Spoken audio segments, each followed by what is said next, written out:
चीन से अमेरिका की अदावत का कारण प्रतिस्पर्धा और बाजार पर नियंत्रण है, लेकिन चीन ने अर्थव्यवस्था के साथ सीमा और सैन्य विस्तार को भी अपनी नीति में शामिल किया है, जिससे टकराव और ज्यादा बढ़ गया। लेकिन अब डोनाल्ड ट्रंप ये चाहते हैं कि टकराव और कूटनीति दोनों समानांतर चले।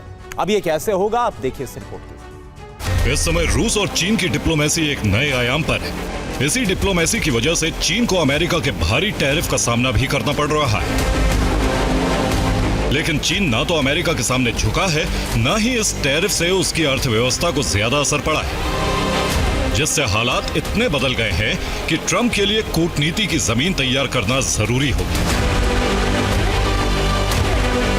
ट्रंप का डबल गेम, पहले बैन अब प्रेम।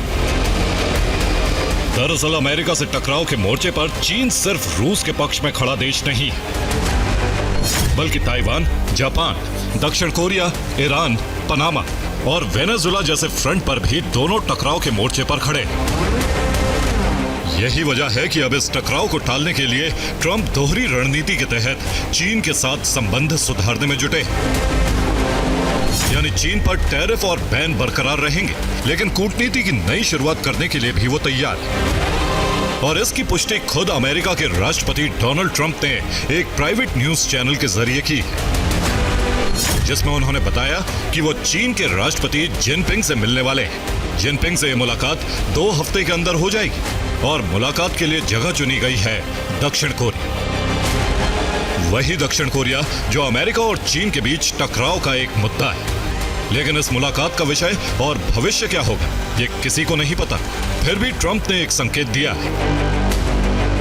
ट्रंप ने कहा है कि शी जिनपिंग के साथ उनके संबंध अच्छे रहे हैं, लेकिन वो हमेशा ही बढ़त बनाना चाहते हैं। उन्होंने सालों तक व्यापार के जरिए अमेरिका को लूटा है, इसीलिए मुझे उन पर 157% टैरिफ लगाने पर मजबूर होना पड़ा है। लेकिन ये 157% टैरिफ स्थायी नहीं है।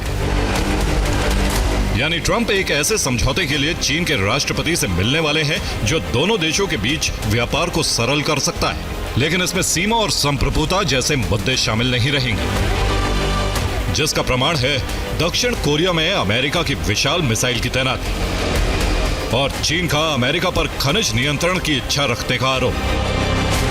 Bureau report, TV9 भारतवंश।